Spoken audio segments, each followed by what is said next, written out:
If the peace of the deceased is disturbed, can there ever really be rest for the living? How could they allow this to happen? What if we are ignoring amber alerts from the dirt? What do we do with the dead? They're in the way.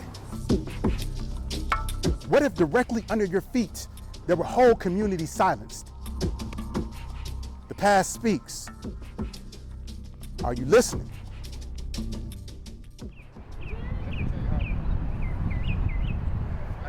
A chain-linked fence separates Lincoln Memorial Park Cemetery from the surrounding community of Brownsville.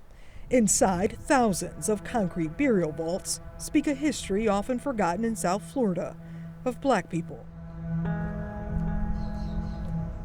who shaped, molded, and helped create this region.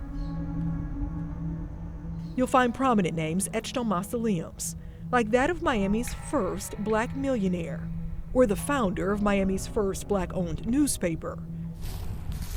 But 2 years ago, Jesse Wooden came looking for one name. This is Mom. It was cover up here and I really couldn't find it. So when I got the books, we went down by the road and I was able to make out the last name. Then we clinked the name plate off. And that's how I was able to find this here. That's my first time in my life finding my mother. Jesse wasn't raised by his mother. As an adult, he went on the hunt for her final resting place.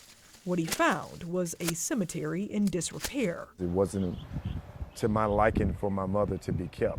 Lincoln is just one example of a much broader issue stretching across our state and country. Black burial grounds, a relic of Jim Crow South, are more likely to be abandoned or neglected. In some cases, they've been erased altogether.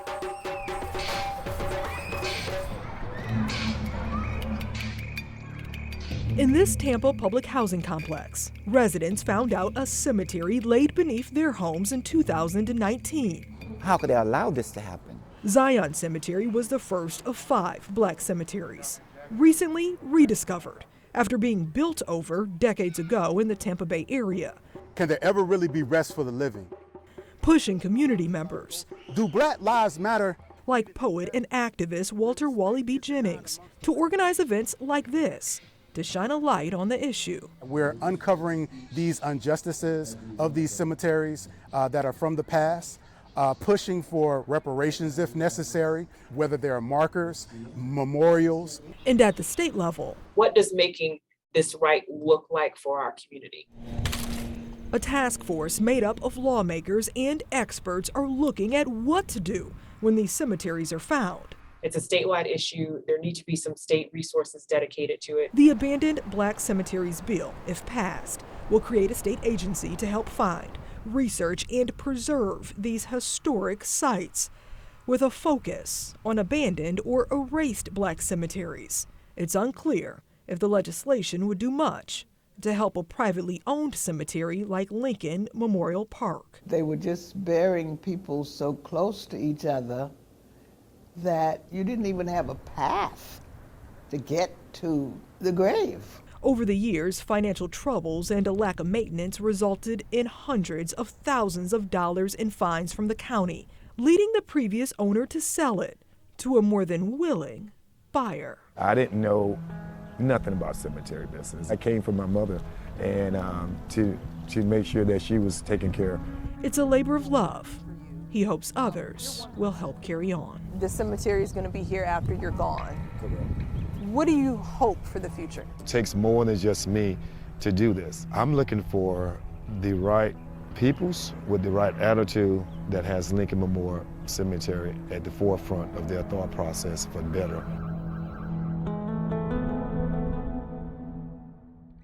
Jesse says he hopes to build partnerships with community organizations and the county in order to help preserve Lincoln Memorial Park Cemetery. Lincoln is a well-known cemetery. Though it's suffered periods of neglect, it's still visible and operating. But that's not the case for many other Black cemeteries.